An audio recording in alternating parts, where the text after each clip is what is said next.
Good morning and welcome to Teaching Politics of the Decade using OER, the 1990s. My name is Stephanie Holland and I'm the Education Information Librarian at Southeast Missouri State University, as well as a member of the planning committee for this event. I would like to welcome Dr. James Newman, who is the Associate Professor of Political Science at Southeast Missouri State University. He's going to be giving a presentation which considers teaching a course without a textbook exclusively using OER. Before we get started on today's presentation, I would like to give you a few housekeeping notes. First, live captioning is available during this presentation.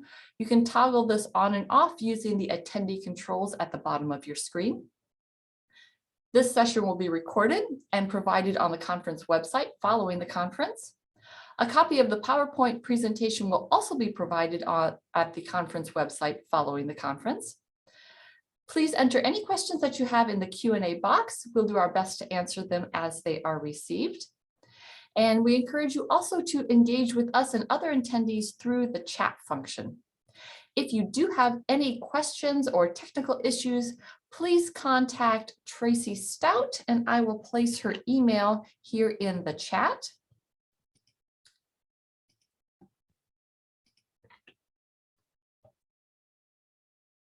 And without further ado, please welcome Dr. James Newman.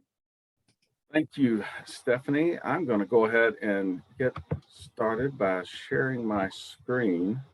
And thank you all for attending.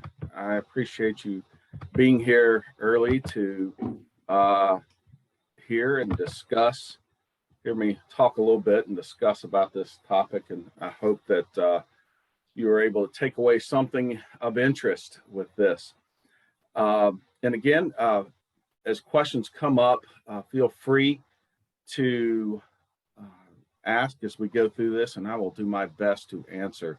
And if I miss something in chat, like I just get my little zone of talking, Stephanie will interrupt me and hopefully, and let me know that there is a question. So we'll just take questions as we move along. Background. Okay. So I teach at Southeast Missouri State University, as you can see, and as Stephanie mentioned, and we teach a course called Senior Seminar for our for our graduating seniors in the Department of Political Science.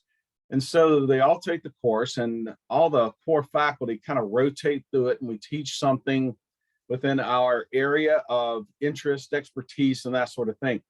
And I thought about doing that, but I didn't. And I decided I didn't want to do some big deep dive on intergovernmental relations or something. I did something I always had kind of been thinking about in the back of my head. I was first, I don't know how to say, maybe inspired is the best word, to do this many years ago. By a professor who taught a course on politics of the 60s. And I thought, you know, if I ever end up doing something like that, I'm just going to do politics of the 1990s. Well, here was my chance. And what I'm going to talk about is just my experience with that. You know, there are many moments when I was teaching this class or really preparing for it. And I thought, be careful what you wish for. Because I always thought, oh, wouldn't it be just great to create whatever kind of class I want and do it all from scratch? And that's exactly what this is. I went about trying to find a syllabus. You know, so I teach American government also. I really think there are only about 3 core American government syllabi in this world, and everybody else has just kind of made a slight deviation from that. And trying to come up with a syllabus to get me started, it doesn't exist. There are syllabi out there floating on the internet and so forth from history courses about teaching time period politics is history. I'm sorry, about teaching history in a particular decade or era or something. Obviously, it's history. And I saw a few American studies types of syllabi, but I didn't find any. And I even scoured programs of conferences at the national and some of the regional conferences to see if anybody had talked about teaching politics of a time period. And it just didn't exist because the temptation is the course can end up being a history course or some type of like American studies type of course. So they said no. So there just isn't a whole lot of history courses out there. I'm sorry, political science courses out there that teach time period politics. So I obviously didn't have a textbook and I didn't even know where to get started. So I thought OER, AER, that's how I'm going to develop the content for this course. So that's really the part of the course that I'm going to talk about today in teaching politics of the 1990s.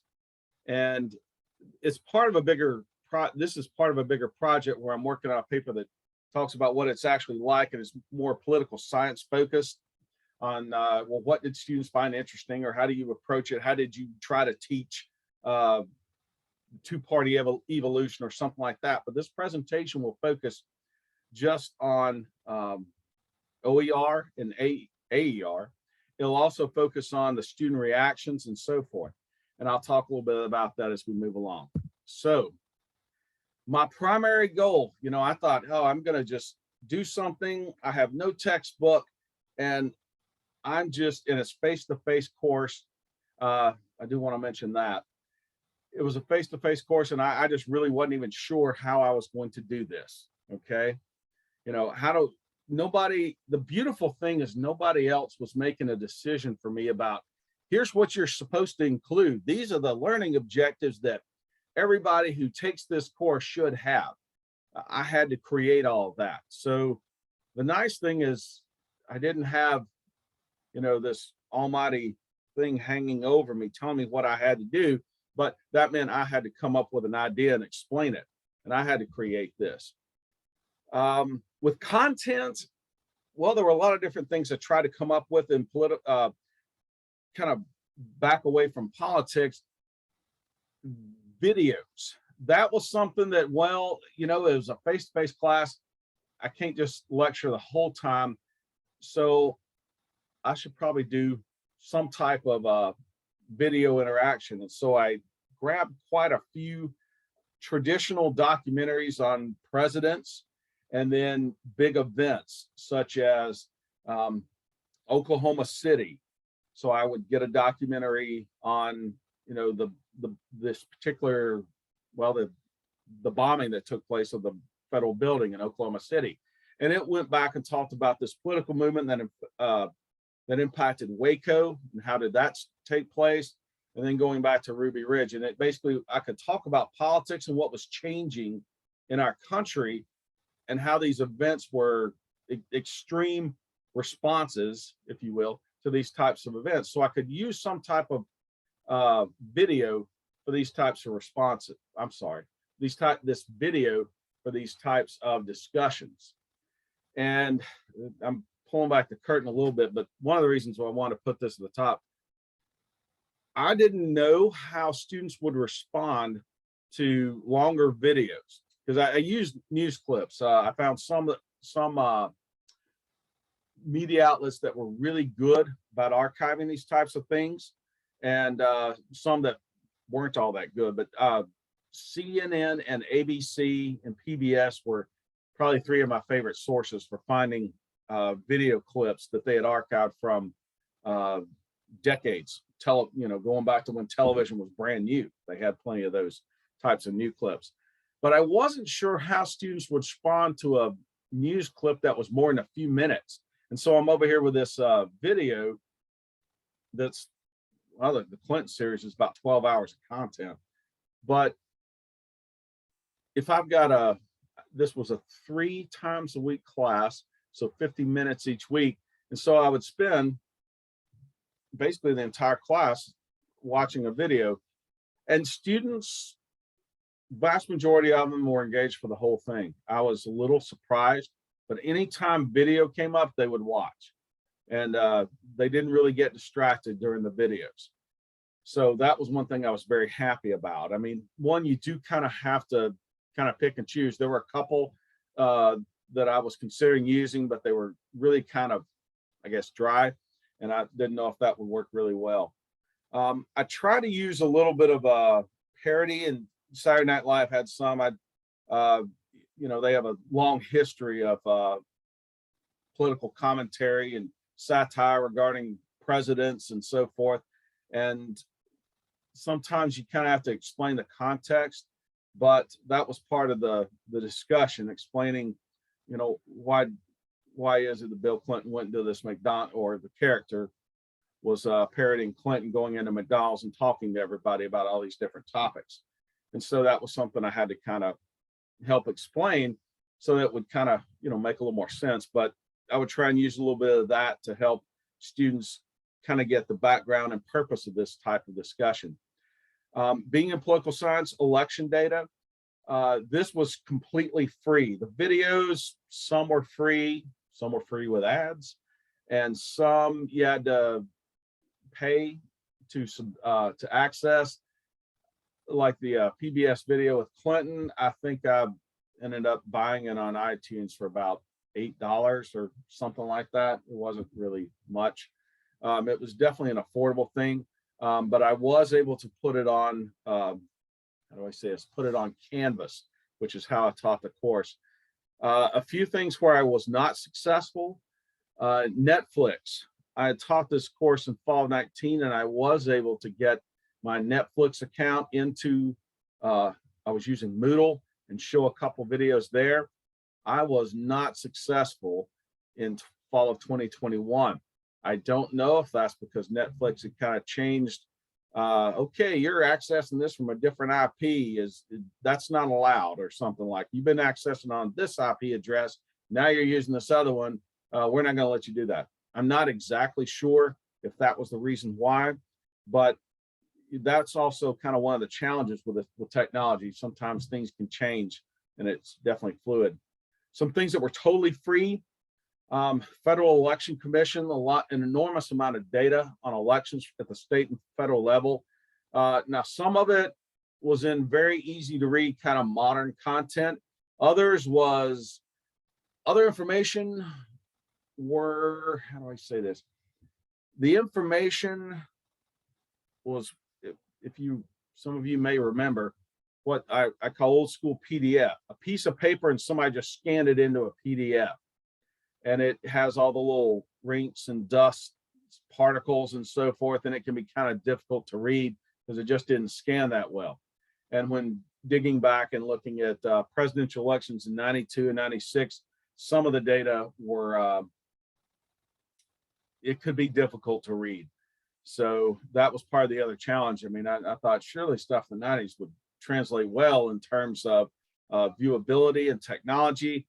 Not so much. I was actually surprised how much the quality has changed, and how obvious that would be, but it was very obvious. So, and I was also able to use a lot of federal documents, U.S. military documents. They were available for free, and they helped me a lot in discussions of foreign policy, from the different military engagements, anything from Mogadishu to the Bosnian wars to Rwanda, and they were quite helpful with that. The Government Accountability Office, they provided a lot of analysis on public policies. So when I was talking about, the welfare reform that was being discussed at that time, or even how should the government deal with the internet? Should the FCC, Federal Communication Commission, regulate the internet, or should it receive the types of freedoms, First Amendment freedoms that newspapers received? So the Government Accountability Office could provide some really good background on these public policy issues, and all of those were free. Okay, so that's really where I got a lot of my content in class, to either talk about these documents, or to have some type of lecture, or to have a video. And that was basically the kind of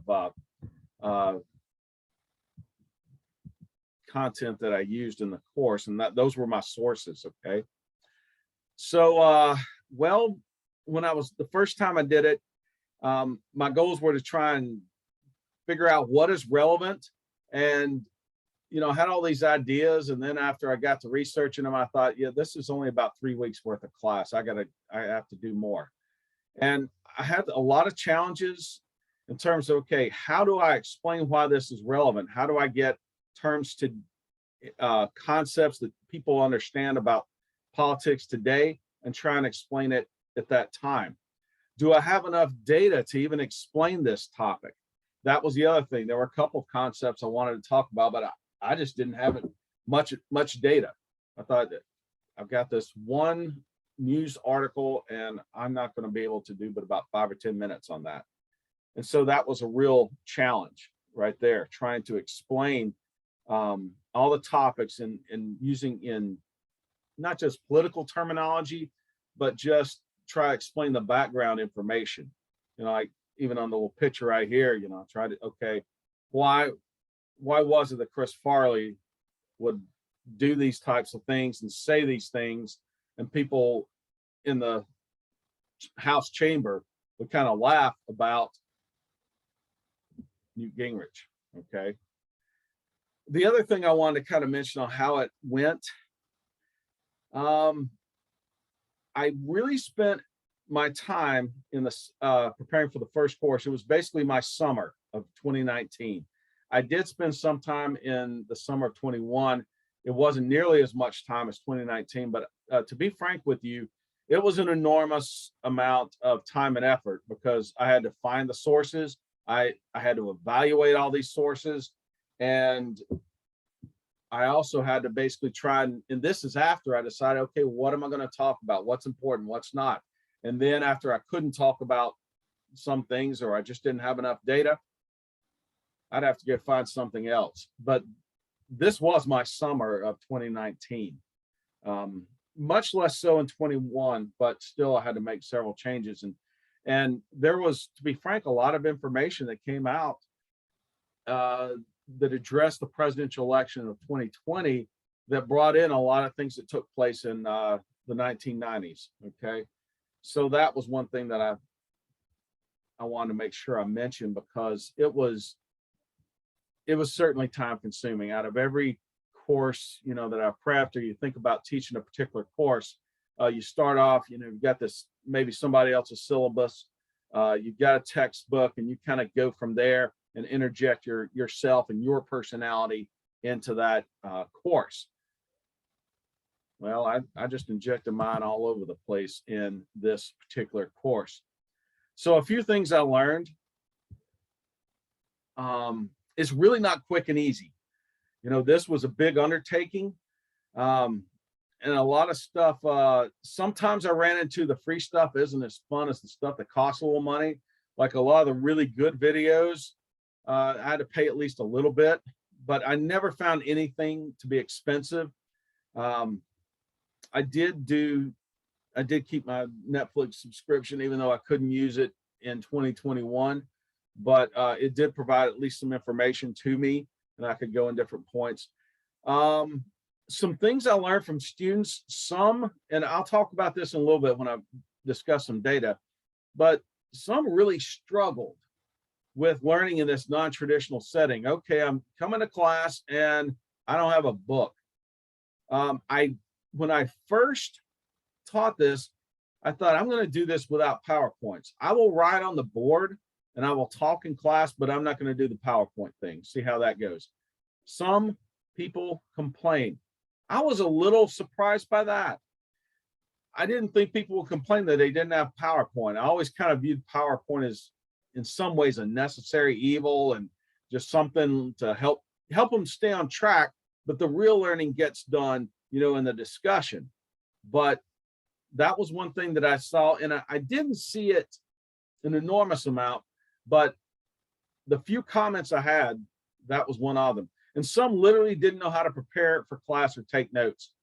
In taking notes, that was one thing I received on a comment on in the fall of 2019. And I did not receive that comment in 2021, because one thing I think, maybe I just thought certain things should be obvious, or they should be able to pick up on these talking points, but maybe they weren't. And so I made a more conscious effort in the fall of 21 to say, okay, in this video, be sure to notice the following things.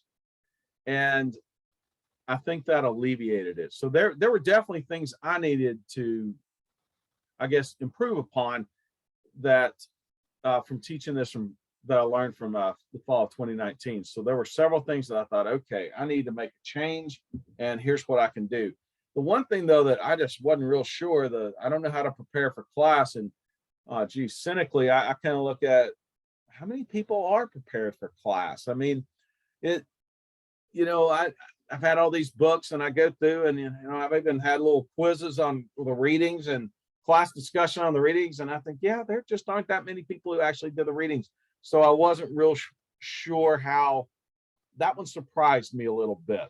Okay, but I did try to at least provide, okay, make sure you notice the following if we would watch a video or something like that. So I did, in 2021, I did try to be a little more specific about relevance and about what relevance of content. The other thing is I really spent more time in 21 drawing connections between what happened at that time and today.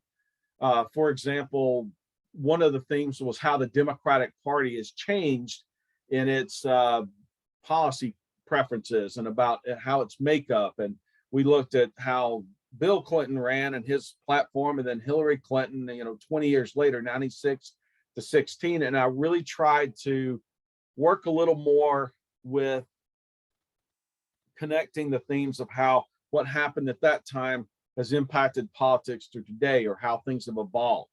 And so that was something I needed to kind of just be sure to emphasize a little more. Things that I thought people might just pick up on from the discussion during class. I really decided I wanted to spell them out a little bit more. So that was one thing. I do feel like students were a little shocked, definitely in 2019, that they were taking a class with no textbook and it was all just whatever was going on in class. I think some were kind of surprised by that, but overall, I think it went a little more smoothly in 21. And I think I think some of that was because there were things I decided to focus my attention on a little more. But I also think that to some degree, students get trained a little better on different types of learning. And if they only know one type of learning, then everything else is foreign, and I don't know how to prepare a study. And I thought, because at times I thought, well, this is like any other class, and that we're just talking about things in class and discussing things, and I'm putting content out there, and maybe they kind of get it. Oh, if there's a word written in PowerPoint, then I'm supposed to write that word in my notes. But if I'm watching a film, I have no idea what to do. And it seemed like there was this real divide, that there wasn't kind of a common, I know how to take notes and prepare for class. It was, I know how to do it if there's a PowerPoint, because I write that word down. If there are words on a screen, I write all of them down. And because there's so many students that I don't know, they just get taught that at some point in life. But if there aren't, then they don't really, some of them don't know what to do. A few things, student reactions from mostly the pretest and post-test I gave in 21. When I taught this in fall of 19, I had one comment from a student, and I had 13 students in class. So I had about that, I had a little bit more, I think it was about 15 in 2021. And I had a couple more comments there, but most of the comments came from this pretest and post-test. And these were the things that they solved. And I will get to these in a minute, but they would look at it and they said they weren't very concerned if they had a text or not. And I've often struggled in how to interpret that. Part of me says that they like, well, maybe that's because they like different types of learning. Part of me says, well, they're not going to read it anyway, so, or at least not much of it. So what's the point? And as I'll show you in the comments, I did have a little bit of that at one time. The other thing is I did ask them about their perceptions of cost in making decisions about choosing courses, cost was not a factor.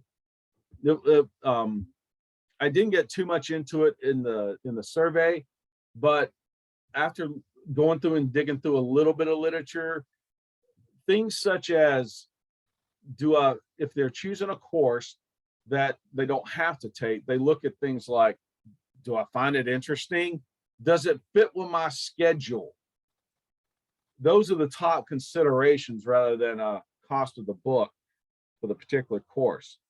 And the other thing is that I was really curious about was, does having a text equate does not having a text, equate to perceived lower quality of learning? In other words, there's this expectation, well, if there's not a textbook, then how do you really learn? It's not much of a course. It's not real. It's not legitimate.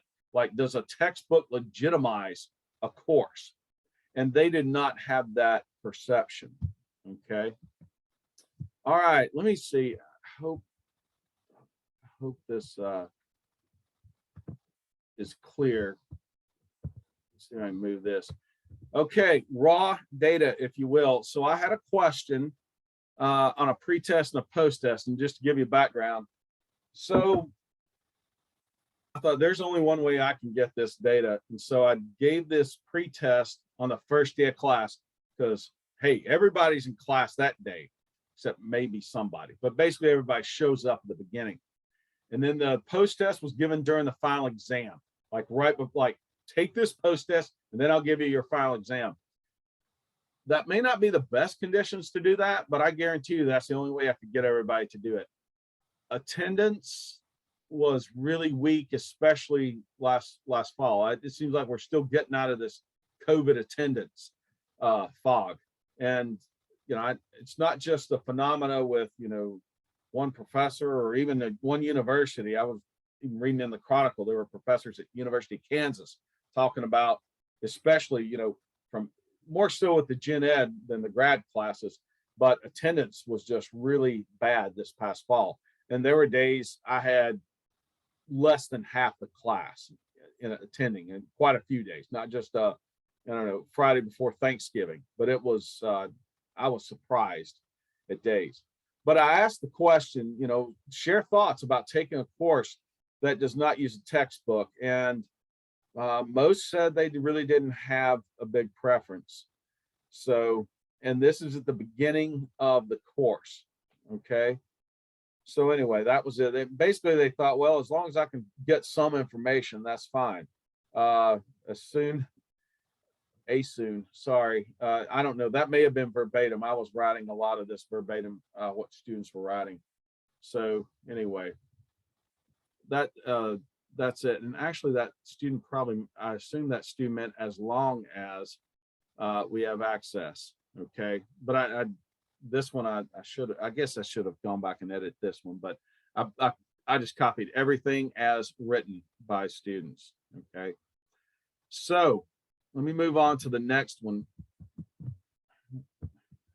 Okay, come on. Okay. Oh, there it is. Okay, sorry.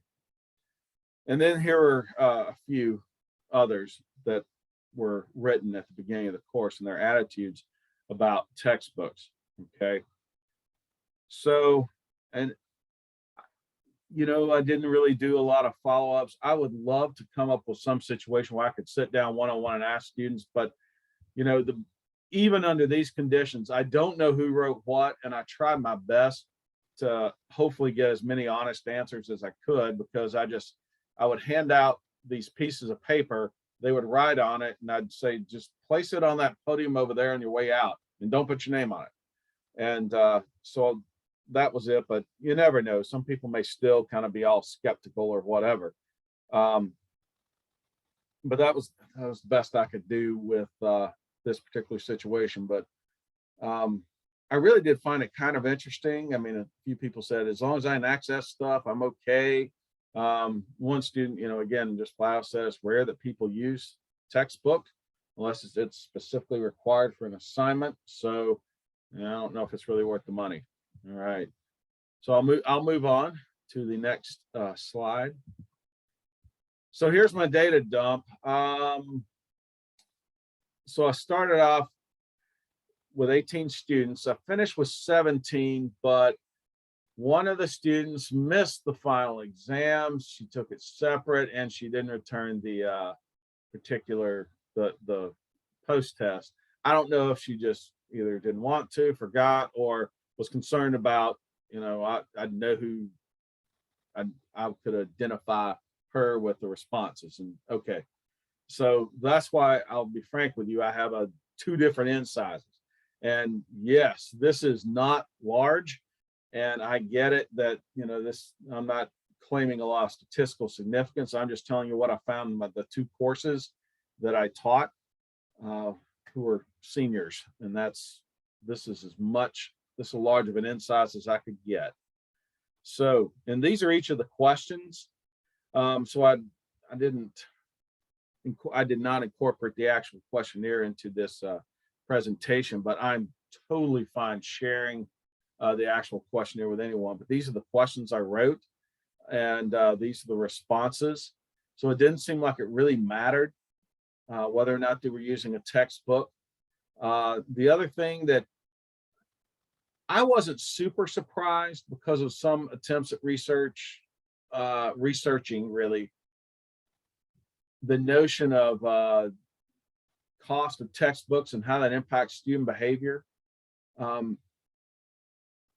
A few years ago, this would have been 2018, a group of us who regularly teach American government went back into all of our, and even a few people who retired, course evals and looked at student comments. Actually, we looked at each individual professor looked at their course evals, and the administrative assistant compiled the data from some people who are retired and so forth. And this went back, anywhere from a few years to really about 15. And nobody, not once, did a student comment on the cost of the textbook. Not one comment. And the cost of our book had been traditionally pretty low throughout all but the last year of that time period. It was $25 at textbook rental. And so we felt like we had an enormous amount of data. It wasn't very costly, but nobody ever said, I like the cost of the book. That's why I decided to choose this course as opposed to American history or something like that. It would have maybe satisfied the gen ed. But nobody said, I like it, or why don't we have a free book? Nobody said a word. And so I thought, if you've got this much data over a bunch of years, I don't think students really care. I mean, obviously, hey, do you want cheaper textbooks? Of course, they're going to say yes. I mean, I don't know, go ask somebody, hey, do you want a raise? Yes.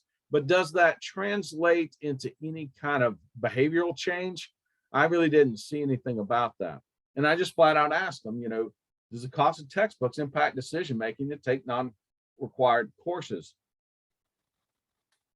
It didn't, they just said not much. It just didn't. I suppose if some were quite very expensive. The one complaint that we didn't have it, but the one that I've heard either from students or some faculty or some chairs talk about, if a professor assigns a book, especially if it's expensive and it's not used, yes, that gets complaints. But as far as the required stuff, no comment, no concern. There's no stigma for a course that doesn't use a textbook. And this probably is not a surprise, but students really did like videos.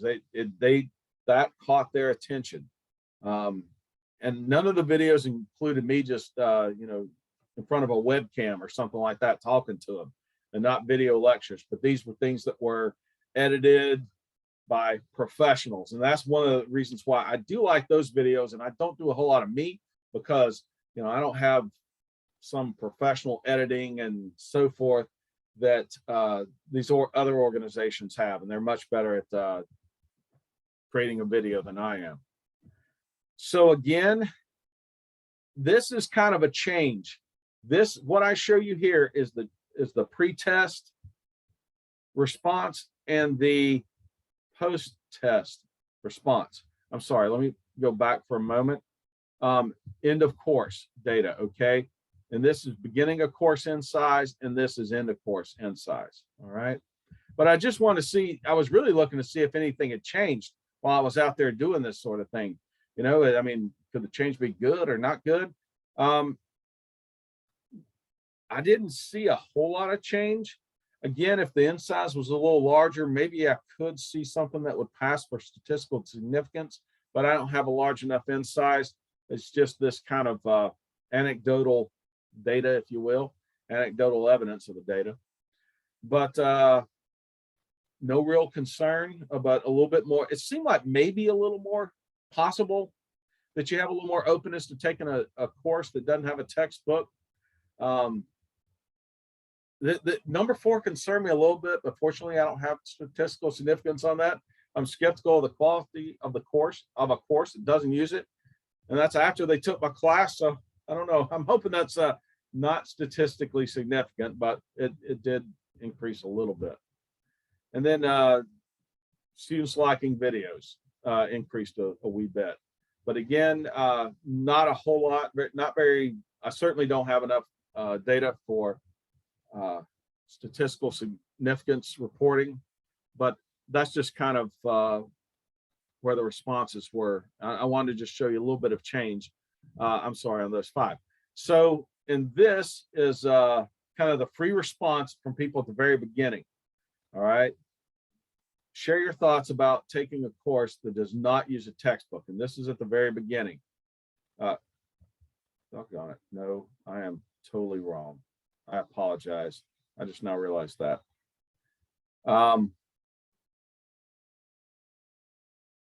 This is right after the course.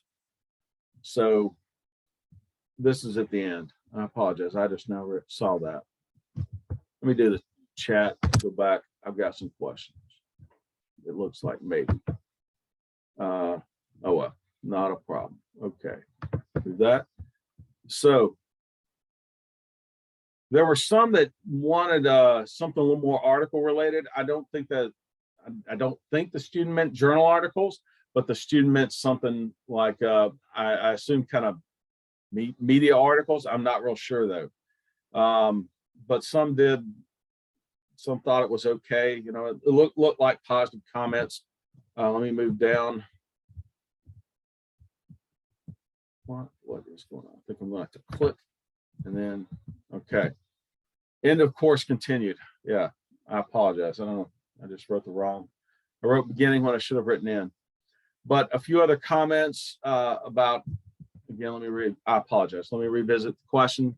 Please share any thoughts you have about taking a course that does not use a textbook. Doesn't matter. Like the videos. Thought it would be different than a textbook, but it wasn't. So you get the idea. Again, one comment that some really wanted a little more PowerPoint to help study for the final. And the final exam was a take-home exam. And I said, okay, here are some concepts. You'll have questions on these concepts. And I just said, well, it wasn't a take-home final, but I gave them the study guide for them to take home, and then they show up for class for the final, because I was actually planning on a take-home final. That was my goal, but I thought if I'm doing a post-test, it's going to have to be finals day. That's the only day I can get everybody there. So I said, we're going to have an in-class exam. The biggest concern I had with that was I'm giving them this post-test before they get access to the final. So are they just going to rush through it? You know, I was kind of concerned about that. They had 2 hours to take something that I told them. I said, I promise it'll be an hour. And some people were finished in 45 minutes, but some still used about an hour and a half, and some people still worry. So I don't know. That's the only thing that I kind of thought it wasn't the most ideal situation when students were out there like, okay, I'm in final exam mode and I'm being given a post test and I'm asking them to come up with responses. So that might impact this a little bit, as you can imagine. But I was kind of curious about some one of the PowerPoints to study through class. I didn't know if that was I wasn't sure if that was something like they wanted a more visual spelled out outline of the discussion and the topics, or whether they just wanted something in case they missed class. I wasn't real sure where that was coming from. But anyway, it seemed like they didn't have any strong opposition to a textbook. Kind of getting back to a little bit of summary. It was a very rewarding experience, but personally, okay, it was very rewarding personally. I found it to be so much fun preparing for it, and so much fun teaching it. It's very time consuming, not much reward for effort. In terms of professionally speaking, how do I say this? Teaching American government, like an intro class where you've got a book, a syllabus, and it's all but set up with all these objectives, and it's pretty much you've taught it especially if you've taught it before. But it is teaching an intro class does not take a lot of time, and to be frank, you get told kind of, okay, make sure you cover these, and here's your book, and we have to cover this for some exam, some statewide exam. So off you go. And it's not that tough to set up. And, you practice in your courses, and then, that improve your teaching evals improve as you develop your expertise and practice. When you're teaching a brand new course, I think I did all this work, and where's the reward at the end, professionally speaking? It's not like I get points for creating this course. I'll write it down and talk about this and, kind of a narrative for promotion. But it's also something that I thought, well, in some ways, is this the best use of my time? Everybody has to balance the teaching and research and service and all that sort of thing. And I'm just sitting there spending an entire summer on one course preparing for it. So I have to admit, I kind of wonder, was that something that was the best use of my time? Should I just tried to teach a course that would have been a little bit easier, probably gotten basically the same, student reviews or comments or whatever that I would have gotten by teaching this class. But I spent an enormous amount of time developing a particular course. So that's something you have to ask yourself. So I did this after tenure and promotion. So I guess in some ways, it really doesn't matter if I spend so much time preparing for one course. Okay. So maybe it just doesn't. So in a lot of ways, it didn't matter. And I did receive so much personal enjoyment out of developing this course. It was just a lot of fun. So in that sense, it was worth it. The other thing, when I sit back and wonder if it was worth it, at some point, I wonder how many connections will I continue to be able to draw, or at least make interesting, a course about politics in the 90s. None of the students in my 2021 were born in the 90s.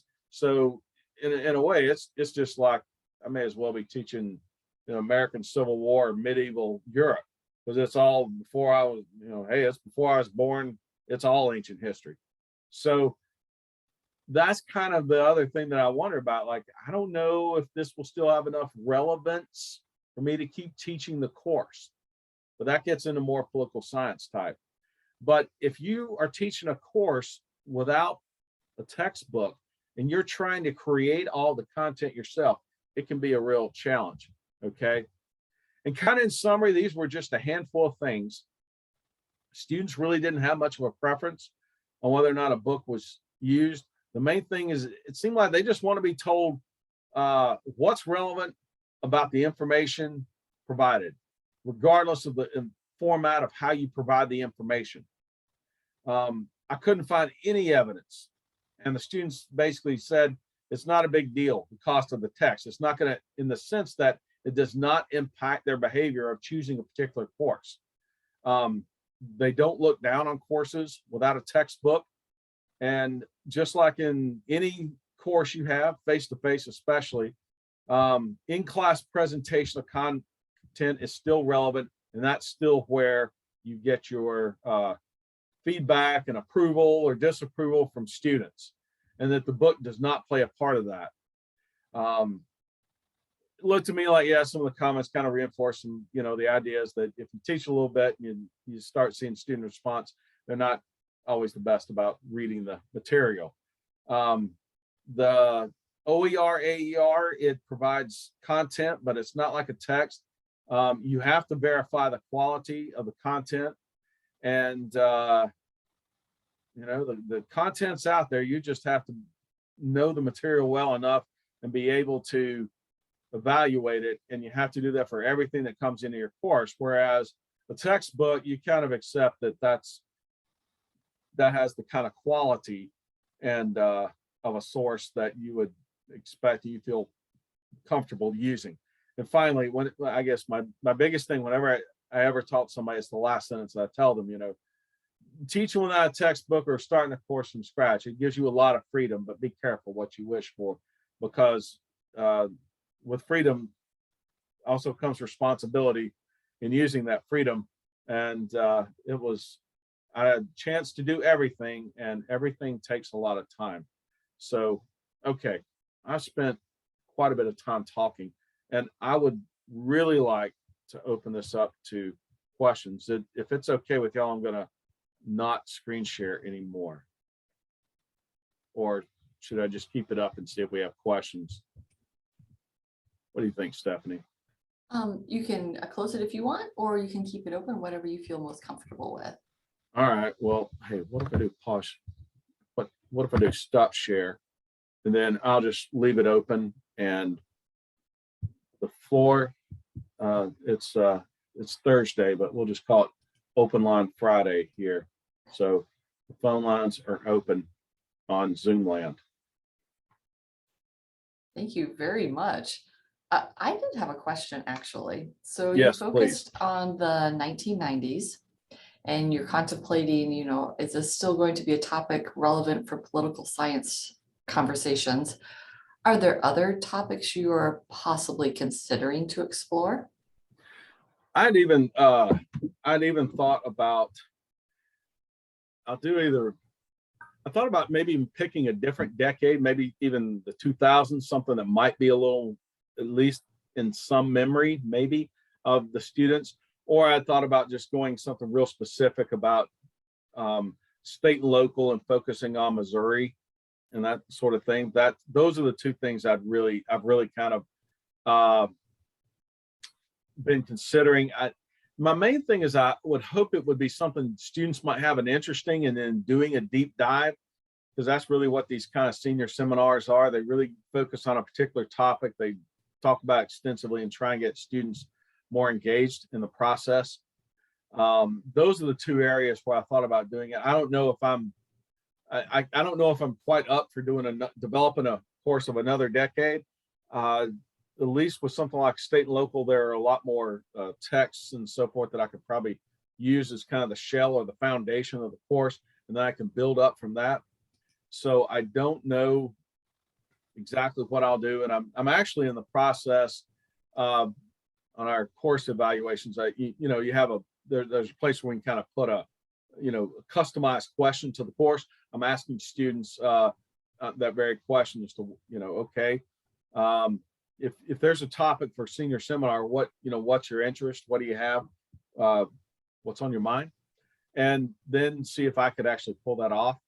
I mean, everybody in academia has their little subfield and specialty and all that kind of thing. And if somebody wants to talk about something international related, yeah, I'm not going to be able to teach that kind of course, because I don't do very well with comparative politics or international relations. I'm a little bit more focused on U.S. campaigns, elections, and really kind of the state and local dynamic and so forth. And that's what I'm going to have to do, and where I'm going to have to be able to focus. As long as it's something in that area, I could do a deep dive on that. But I'll be frank with you, I don't we'll see. I've not made up my mind. Every 2 years is how often I come on rotate. Every faculty comes on rotation for 2 years for that course. And so, and I didn't even, to be frank, I didn't want to teach it until after the tenure process, because I knew it would be an enormous amount of work and I really wanted to focus on other things. So I kind of asked not to be on the rotation for it until finally I said, okay, I've got an idea. Here's what I'm going to do.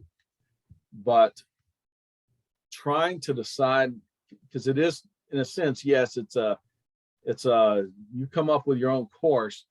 Well, there's a difference between coming up with a course and having some textbooks as a foundation and then just doing this. And I'm not sure I'm up for it for another decade. We'll see. I'll leave it at that. Thank you. We do have a question from one of our participants. Shirley?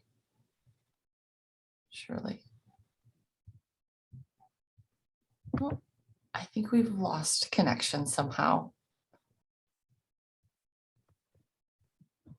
If you do have questions for Dr. Newman, you're welcome to put them in the chat. You're welcome to put them in the questions. Oh, here's a question. Are course fees, course materials not included in tuition and fees at SEMO?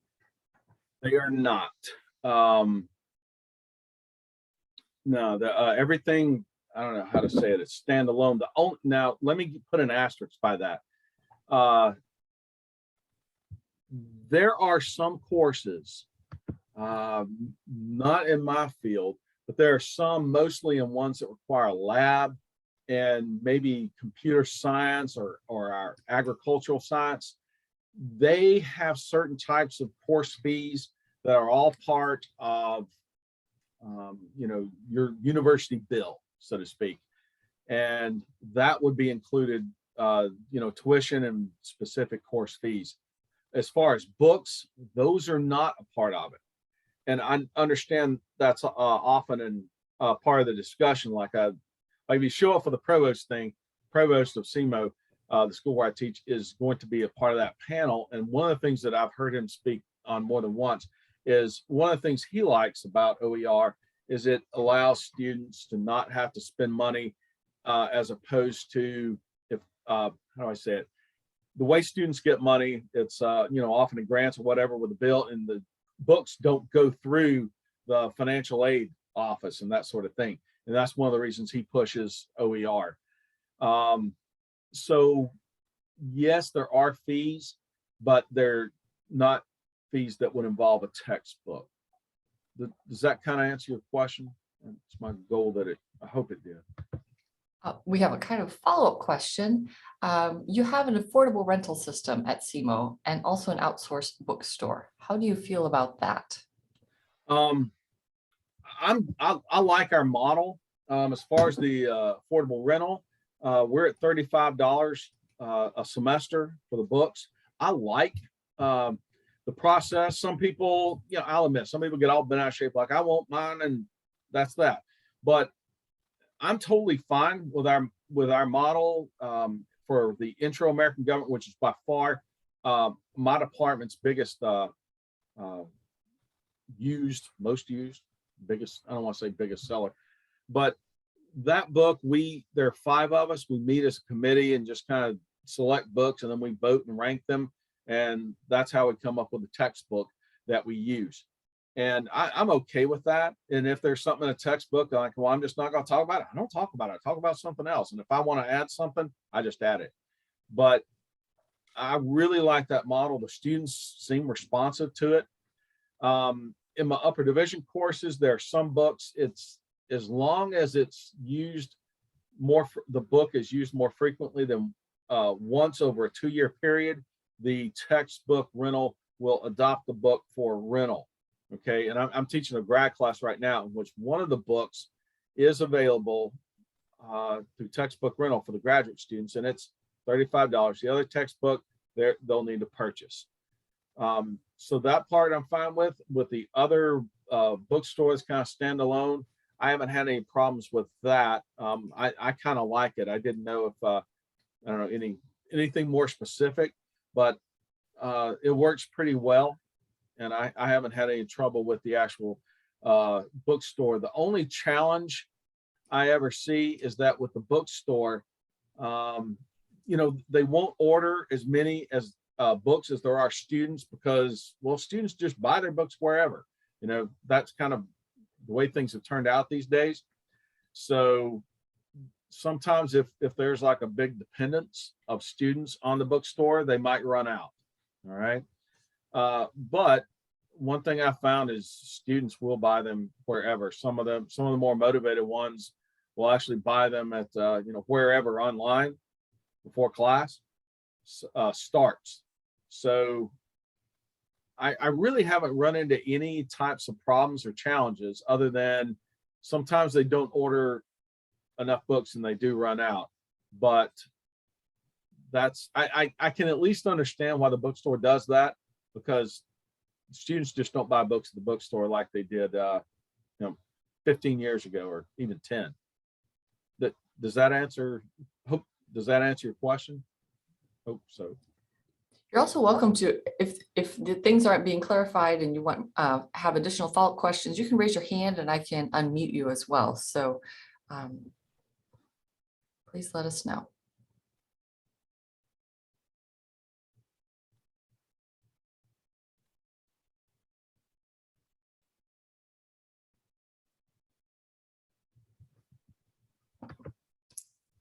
Oh, glad it answered the question. We really, and I don't even get a sense on campus that there's a lot of frustration with our system. Just from talking with other professors, I never hear them sit there and complain about textbook rental or the bookstore or anything like that. I really haven't. I don't know. I'm sure if you look hard enough, you'll find somebody to complain about something. But overall, I really haven't heard anybody who complains about our current system. I understand they're separate. They're basically two separate entities. But from what I understand, there really hasn't been any kind of big problem because they're two separate entities between the textbook rental side and then the purchase side. Because to be frank, I get the impression that the bookstore's kind of evolving more into a spirit shop type of business model, and that's where they'll make more of their money than just off textbook rental. Than just off selling textbooks, and often selling textbooks is just kind of how they get people in, and they really try to make their money off the gifts and clothes and spirit shop stuff. But we haven't really had any problem with that. We are almost at time. We have 2 minutes left. So if you do have any last minute questions.